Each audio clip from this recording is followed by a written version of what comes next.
Big shout out to my affiliate FlipsideGaming.com. They have been kind enough to offer all the deck builders out there 10% off of any order of $10 or more. All you need to do is insert my promo code DBS at checkout. Save yourself a bit of money and help the channel grow at the same time. Now, let's get on to the deck tech. Welcome to Super Budget Commander. I'm your friendly neighborhood host Alex. Thank you so much for joining me. It's not every day we see a new ninja creature printed, let alone a legendary one. So as soon as I saw Yuriko the Tiger's Shadow, I knew I had to build a super budget deck around her. If you're a fan of stealth, crafty combat tricks, and of course ninjas, then this is the perfect deck for you. And if you feel so inclined, you can purchase this entire deck for just over $50. So without further ado, let's get started.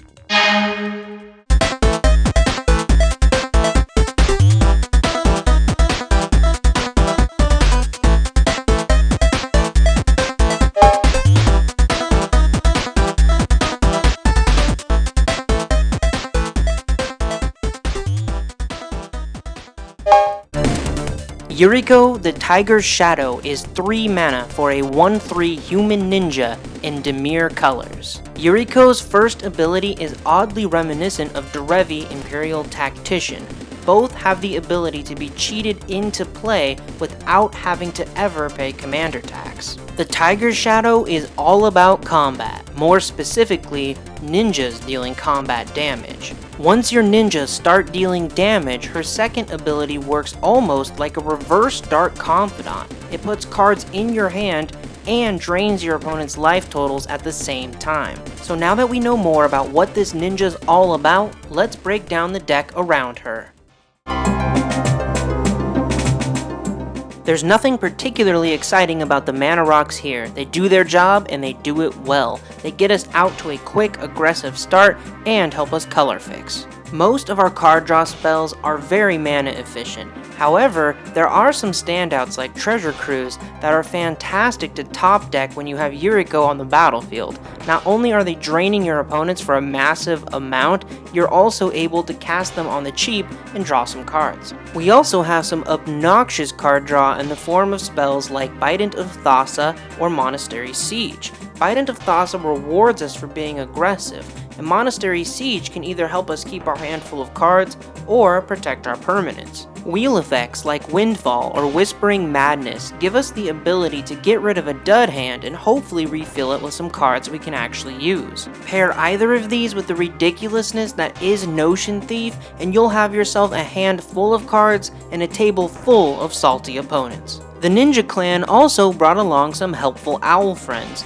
These are our eyes in the sky. They help us with top deck manipulation and are evasive attackers, which makes for some spicy ninjutsu plays. The obvious goal here is to pull obnoxiously large spells off the top of our library anytime we swing with Yuriko and her ninja clan. In order to make this happen, we need top deck manipulation. Limdol's Volt and Insidious Dreams are exactly what we're looking for. We can use either of these during combat to get a crazy amount of life drain out of Yuriko's ability. Ninjutsu is our friend, and we're going to use it to bounce and destroy creatures and terrorize graveyards. Nezumi Grave Robber is particularly adept at pilfering opposing graveyards, and by the time you empty one, he'll flip over and have the ability to start stealing creatures out of graveyards as well. Our targeted removal is cheap to cast and highly efficient. We want to have the ability to deal with any annoying blockers that would get in the way of our ninjutsu action. We can also abuse these double spell cards. Their combined CMC is the total of both spells on the card, so when you top deck these with your ninja action, your opponents are really going to suffer. We don't need a lot of counter spells here, just a few good ones that can help protect our ninja clan from getting blown out of a game. We also have some sweet secret magic in the form of misdirection and sudden spoiling. Both of these spells can stop a cocky opponent dead in their tracks. Evacuation and Living Death are our reset button spells. Living Death is particularly potent. This spell can single-handedly put you back in a game that your opponents thought you were totally out of.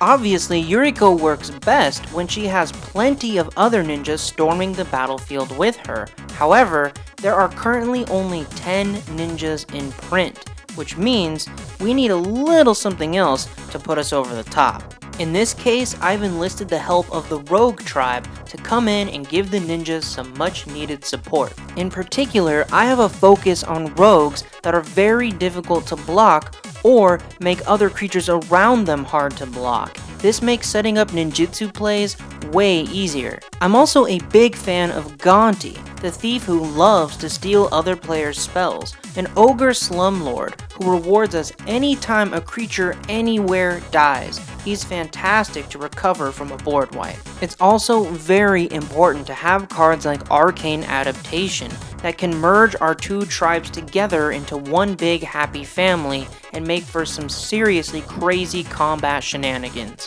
An ideal start begins with an invasive creature hitting the battlefield on turn 1. By turn 2, we should be swinging and ninjutsuing the Tiger's Shadow into play. From here, we want to use our variety of bounce creatures to protect our ninjas from harm or to return them to our hand so we can ninjutsu them into play over and over again. We may not always be able to depend on our bouncy friends to help us ninjutsu our ninjas.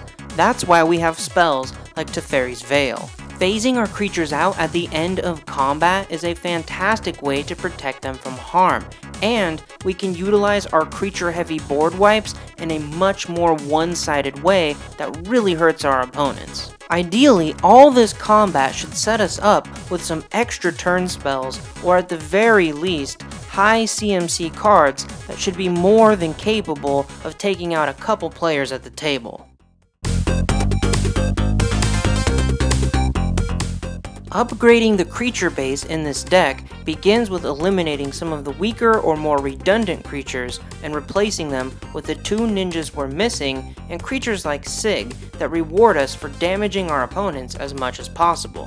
Spells like Misdirection or Evacuation are fine in a super budget friendly deck. However, if you want to take it to a whole nother level, you need better extra turns and removal like Cyclonic Rift. Seeing as our commander is a built-in card draw engine, small-time card draw effects aren't necessarily super important.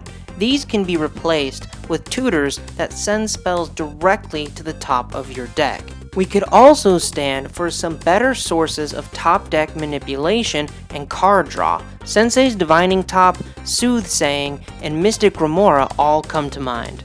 Last but certainly not least, the budget version of this deck features nothing but basic lands. Those should be upgraded into lands that enter the battlefield untapped and give you whatever color it is that you might need. That way, you can get your ninja party started as soon as possible. Thank you guys so much for your continued support of this series and my channel. If you want to see more videos just like this one, smash that like button. And you know what's up, deck builders. Stay classy. I'll see you next time.